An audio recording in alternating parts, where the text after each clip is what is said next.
Bonjour. Alors aujourd'hui, Bezrat Hashem, je vais vous raconter une histoire que je l'ai déjà racontée des dizaines de fois. Et à chaque fois que je la raconte à nouveau, je m'émeus, je la trouve formidable. Et comme j'aime beaucoup cette histoire, je voulais vous la faire partager. Nous sommes dans la ville de Cracovie, il y a 3 siècles. À cette époque-là, il y avait de nombreux pauvres. Les riches, on pouvait les compter sur les doigts d'une main. L'un d'entre eux s'appelait Yossele. Yossele était riche, il était même très riche. Mais autant il était riche, autant il était avare. Il ne donnait jamais la moindre pièce à quiconque. Jamais.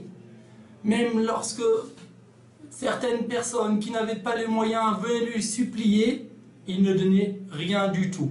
Pour vous dire à quel point il était particulier dans son genre, lorsqu'il devait aller à certains moments, lorsqu'il devait prendre, il devait donner avec lui-même, il était avare. Même lorsqu'il devait acheter quelque chose, il allait, s'il vous plaît, vous pouvez me passer la baguette de la semaine dernière, monsieur le boulanger à la boulangerie, vous pouvez me passer la baguette de la semaine dernière, Bezrat Hashem, mais comme ça, ou vous me la faites gratuite, vous savez, je suis un peu pauvre, alors qu'il était milliardaire, ou vous me la donnez gratuitement, ou sinon, faites-moi une réduction, s'il vous plaît. Il n'a jamais acheté de meubles. Toute sa maison, elle était faite, vraiment, il y a juste un matelas, il n'avait pas besoin de sommier, il a dit, ça coûte cher, pour acheter, pas besoin, on peut dormir aussi, on peut se baisser, il n'y a pas de problème. Et comme ça, ainsi de suite, jour après jour, il était en train de se comporter avec une conduite tellement repoussante, tellement basse. On peut se douter que dans la ville de Cracovie, comme nous l'avons dit, qui était une ville pleine de pauvres, Yossele n'a pas été apprécié. Personne n'aimait Yossele. Personne ne l'invitait jamais, ni à la synagogue, on ne lui disait pas Shabbat Shalom, on ne l'invitait jamais à des smachot, à des fêtes, à des réjouissances, à des mariages, personne ne lui disait bonjour, ni Shabbat Shalom. Lorsqu'il passait dans la rue, les enfants lui jetaient des pierres. Bref, Yossele était un rebut de la société, et il faut le dire, il l'avait bien mérité. Alors un jour, Yossele a pris de l'âge, et il a continué toujours dans la même direction de vie qu'il avait commencé depuis le départ. Il était toujours très proche de son argent, comme on dit, il avait un hérisson dans sa poche. Un jour, Yossele, il a pris de l'âge, il est tombé malade. Alors les membres de la communauté se sont inquiétés. Pas qu'il s'en aille, ça ne dérangeait pas du tout qu'il parte. Ils se sont inquiétés, si Yossele va mourir, qui va s'occuper de son corps? Qui va s'occuper de lui? Un enterrement, ça coûte de l'argent. Qui va s'occuper de Yossele? Et ils sont allés le voir. Yossele a reçu une délégation des membres de la Chevra Kadisha, ce sont ceux qui s'occupent du défunt. Voici que Yossele est arrivé, il leur a dit, Brouchim Abbaim, venez, qu'est-ce que vous voulez? Oui, Bezrat Hashem, Yossele, on espère qu'Hashem va t'envoyer une longue vie. Mais dis-moi, est-ce que tu as pensé déjà à t'organiser pour la suite? Alors, Yossele a compris le message, il leur a dit, dites-moi s'il vous plaît combien coûte l'enterrement le moins cher, celui des plus pauvres. Vraiment le premier prix qui existe, là, prenez en compte ma situation financière. Il leur a donné quelques arguments de ce genre. Puis il a dit, s'il vous plaît, prenez en compte, voilà, donnez-moi le prix le moins cher. On ne peut pas changer une personne. Et les membres de la Chevra Kadisha ont réfléchi et ils ont fait un calcul, au moins qu'ils ne soient pas perdants. L'enterrement le moins cher va te coûter 100 roubles. Les roubles, c'était la monnaie utilisée à cette époque. Dans ce pays, une centaine de roubles, 100 roubles. Un instant, dit Yossele, je dois réfléchir. Yossele a commencé à réfléchir. Après quelques instants, il dit, j'ai réfléchi, je suis d'accord de vous donner 5 roubles. Quoi? 5 roubles? Tu plaisantes, tu n'as pas entendu, on t'a demandé 100 roubles. Oui, mais je suis d'accord de donner que 5 roubles, je ne peux pas plus. Mais tu es milliardaire, tu as tellement d'argent, qu'est-ce qui se passe? On ne te comprend pas. Et Yossele, non, 5 roubles. Écoute-nous, Yossele, on n'est pas en train de te prendre de l'argent, on n'est pas en train de gagner de l'argent sur ton dos, tu n'as jamais cotisé, tu n'as jamais rien donné à la communauté, ce n'est pas à nous de te prendre en charge. Rien du tout. Après quelques instants, une dispute a éclaté. Les membres de la Hevra Kadisha se sont énervés, Yossele aussi, et il leur a dit, attendez, vous voulez pas m'enterrer pour la somme de 5 roubles? Non. Eh ben, c'est pas grave. Yossele a vécu tout seul. Yossele va mourir tout seul. Yossele va s'enterrer tout seul. Maintenant, allez-vous-en. Il les a pris, il les a mis dehors et il a claqué la porte. C'était la dernière visite, peut-être même la première visite que Yossele a reçue durant sa vie. Quelques jours plus tard, c'était Shabbat après-midi. Yossele était allongé sur son lit, sur son matelas. Et il a compris que les derniers instants étaient arrivés. Il a récité le schéma et son âme a quitté son corps. Shabbat après-midi, Yossele est décédé, il est mort. Tous les membres de la communauté étaient au courant que Yossele est parti de l'Olam Haba, dans le monde futur. Mais ils ont dit, on ne voyait plus le volet ni se lever ni descendre, ni aucun signe de vie. Mais ils ont dit, interdiction de s'occuper de Yossele. Yossele a prétendu pouvoir s'enterrer tout seul. Il a demandé, il avait tellement d'argent, il n'a jamais aidé les pauvres, il n'a jamais aidé la communauté, il n'a jamais cotisé. Ce n'est pas à nous de le prendre en charge. Il a prétendu pouvoir s'enterrer tout seul, et ben on va voir. On va le laisser et on va voir comment il va se débrouiller. Et Yossele est resté tout seul sur son lit de mort le dimanche, le lundi, le mardi, mercredi. Mercredi soir, l'un des voisins, n'en pouvant plus, arrive près de son fils et lui dit « Je me sens trop mal. Cela ne se fait pas, ce qu'on est en train de faire avec Yossele.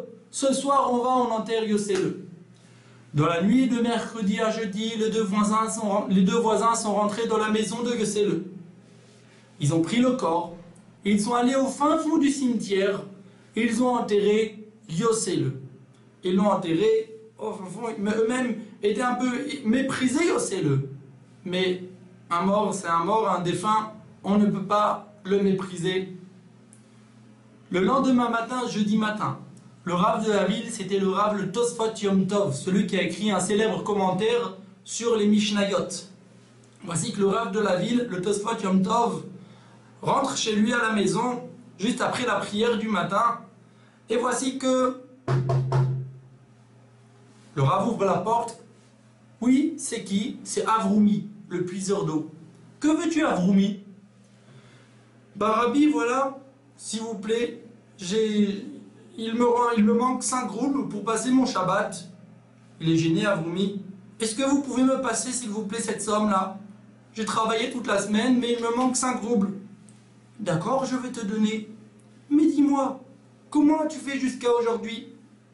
Eh bien, jusqu'à aujourd'hui, Rav, tous les jeudis matins, je trouvais une enveloppe avec 5 roubles. Et ce matin, je ne l'ai pas trouvé, alors je suis venu vous voir. Le Rav veut faire un pas vers son portefeuille. Quelqu'un d'autre qui toque. Il ouvre la porte. Un autre pauvre. Rabbi, s'il vous plaît, pouvez-vous me passer 8 roubles? Mes enfants ont faim, ils n'ont pas de quoi manger. D'accord, je vais te donner, mais dis-moi, comment as-tu fait jusqu'à aujourd'hui? Eh bien, jusqu'à aujourd'hui, tous les jeudis matins, je recevais une enveloppe avec 8 roubles et ce matin, je ne l'ai pas trouvée, alors je suis venu vous voir. Et quelques minutes plus tard, c'était tous les pauvres de la ville qui étaient réunis dans le salon du Rav, même en dehors de la maison, tant il y avait de pauvres, chacun réclamant l'enveloppe qu'il avait l'habitude de recevoir tous les jeudis matins et qu'il n'avait pas reçu ce jour-là. Ribono Shel Olam, maître de l'univers, s'exclama le Rav. Que se passe-t-il? Pendant des années, il y a eu quelqu'un qui donnait à Kadosh Baruch Hu, envoyait les enveloppes sous la porte à tous les pauvres de la ville, et voici qu'un jour, d'un coup, tout s'arrête chez tout le monde. Que se passe-t-il? On est allé, quelqu'un qui a levé le doigt, qui a dit, attendez Rabotai, mes amis, j'ai une idée. Il y a quelques années, il y a plusieurs années, près de 15 ans, je n'avais pas d'argent, je suis rentré à la maison, j'avais essayé toute la journée de trouver du travail, rien à faire. Ma femme, elle me dit alors, t'as amené de quoi? Un peu de quoi se restaurer pour le repas du soir? Non, j'ai pas réussi. Elle m'a dit, il faut trouver. Je lui dis, mais qu'est-ce que tu veux que je fasse? Je n'ai pas d'argent, j'ai travaillé toute la journée, j'ai essayé de trouver du travail. Va demander. Demander à qui? Tout le monde est pauvre ici. Il n'y a pas de riches. Elle m'a dit, non, on peut jeûner. Les enfants ne vont pas jeûner. Tu vas demander, tu t'arranges de trouver. Finalement, elle m'a dit, va voir Yossele. Je lui ai dit, on va voir Yossele. Il va me regarder, à quoi ça sert Yossele? Tu sais bien qu'il n'a jamais rien donné. Elle a insisté, elle a réussi à me convaincre. Quelque temps, je suis allé voir Yossele, qui m'a reçu gentiment. On a parlé un peu de tout. Et après, je suis arrivé à lui dire, tu sais Yossele, toutes les semaines, je m'arrange difficilement avec la Parnassa. Est-ce que ça ne te dérangerait pas? Cette semaine, c'était vraiment très difficile. Une fois, tu me prêtes un peu d'argent, tu me donnes. Quoi? Dit Yossele. Moi, tu viens me demander de l'argent? Tu ne sais pas que je ne donne rien du tout à personne? C'est pour ça que tu es venu me parler. Je ne veux plus te revoir. Sors d'ici. Mais depuis ce jour-là, et il m'a mis dehors. Mais depuis ce jour-là, tous les jeudis matins, j'ai commencé à recevoir une enveloppe avec 5 roubles. Et lorsque ce pauvre raconte cette histoire, tous les autres pauvres s'exclament et s'écrient, moi aussi, moi aussi. Depuis le jour où j'ai parlé à Yossele, j'ai commencé à recevoir une enveloppe avec tant et tant de roubles.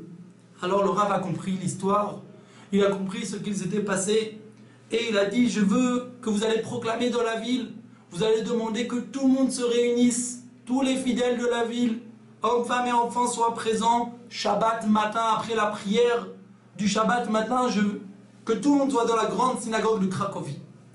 Le Shabbat matin, tous les fidèles étaient présents, et voici que le Rav entend cette histoire. Le Rav raconte cette histoire, et leur a dit, on a méprisé l'un des plus grands tzadikim, celui qui soutenait la ville entière par sa richesse, mais peut-être le monde entier par ses mitzvot. Celui qui soutenait le monde entier avec sa avodat Hashem, sa discrétion, ses mitzvot qui étaient faites, accomplis les Shem Shamayim en l'honneur d'Hashem. Demain, à l'époque les gens travaillaient le dimanche. Demain dimanche, personne ne va au travail, on va tous se réunir ici, on va pleurer, on va jeûner, on va faire on ne va pas manger, on ne va pas boire, on va prier, surtout faire teshuva, c'est ce qui est important, faire teshuva lorsqu'il y a un jeûne. On va faire des tfilotes pour que Dieu nous pardonne la faute, ce qu'on a fauté envers Yossele, pour que Yossele nous pardonne ce que l'on a fauté envers lui.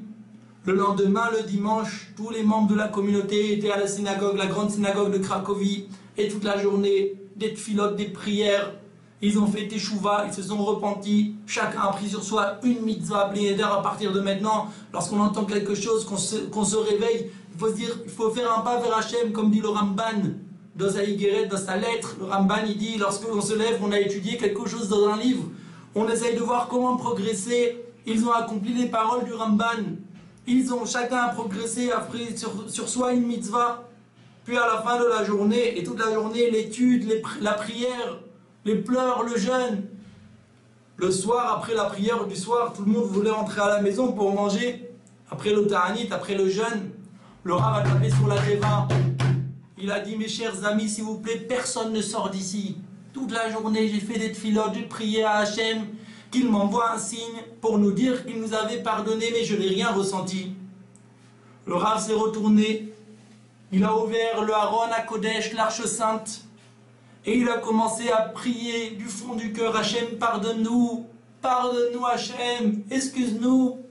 Et tout le monde en chœur, il a récité les psaumes, tout le monde derrière lui en train de répéter, toute la communauté, jusqu'au moment où le Rav s'était évanoui. On a amené de l'eau, on l'a réanimé, et voici que, Baruch Hashem, le Rav les a regardés avec un grand sourire, il leur a dit, mes chers amis, sachez que lorsque j'étais évanoui, j'ai entendu la voix de Yossele. Yossele est venu et il m'a raconté, il m'a dit, je ne vous en veux pas du tout. Bien au contraire, c'est grâce à vous, c'est grâce à toute cette situation-là que j'ai mérité d'être là où je suis actuellement. Car, dit Yossele, lorsque mon âme a quitté mon corps, c'est qui est venu l'accueillir?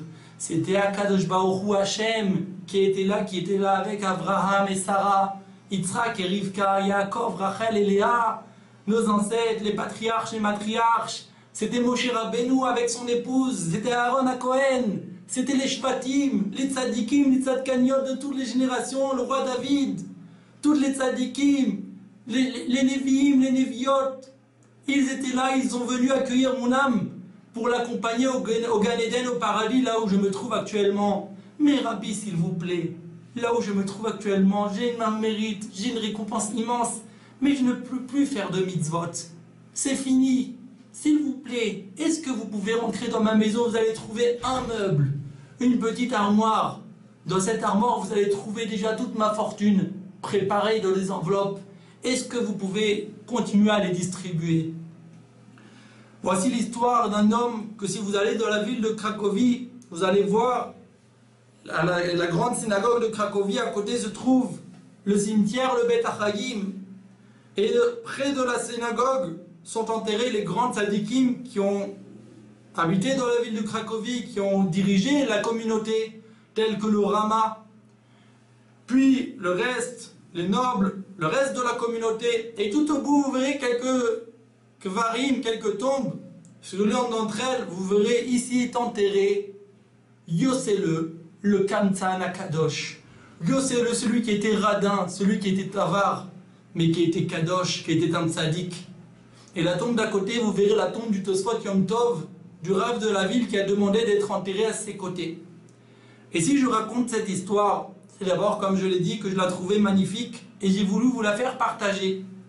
Mais aussi parce qu'elle contient un message incroyable. C'est sûr, peu de personnes peuvent sentir, penser, même se conduire, être comme Yossele, se conduire comme Yossele, ce n'est pas donné pour tout le monde. Mais quand cette histoire ne concerne pas seulement la tzedaka, cette histoire en réalité concerne toutes les mitzvot. Lorsque quelqu'un va se dire, moi à partir de maintenant je vais faire telle mitzvah, je vais bien accomplir le Shabbat, je vais manger kasher, je vais faire attention à m'habiller avec tzniout, je vais faire telle mitzvah, je vais faire une autre mitzvah, je vais faire attention à manger avec la bracha, je vais faire les mitzvot en général. Et voici que quelqu'un de la famille, des amis, des proches, des connaissances ou tout simplement quelqu'un dans la rue qui arrive et qui se moque de cette personne qui a décidé de se rapprocher d'Hachem. Alors à ce moment-là, quand on va décider quelque chose de fort et qu'on aura la pression qui sera contre nous et que le Yetzirah nous dit bah c'est pas grave, néglige, à ce moment-là on va se rappeler de Yossele. Yossele avait compris que la Torah et les mitzvot, faut pas les faire pour les autres, faut pas les faire, faut les faire parce qu'Akadosh Baruch Hu a demandé, parce que c'est ce qui relie notre Neshama, Akadosh Baruch Hu, notre âme avec notre Dieu, notre Créateur, c'est ça qui la relie, c'est la Torah et les mitzvot. Ça. Et donc, non, on peut se dire, il n'y a plus aucun problème. Les autres peuvent nous mépriser, peuvent penser, peuvent se moquer. Moi, je sais que la Torah et les mitzvot, je ne les fais pas pour les autres, mais seulement pour Akadosh Baruch Hu. Et à ce moment-là, Akadosh Baruch Hu va nous donner des forces qu'on pourra nous aussi continuer la vie de Yossele, perpétuer son message et vivre comme Yossele a vécu, avec tellement de Gdusha et de Tahara, entièrement attaché avec Akadosh Baruch Hu. Et avec le temps, sans aucun doute, tous ces nisyonotes, toutes les épreuves tomberont Bezrat Hashem et qu'on pourra avec dans la facilité et la joie continuer toujours à servir Akadosh Baruch Hu. Je vous souhaite un grand Shabbat Shalom, à bientôt.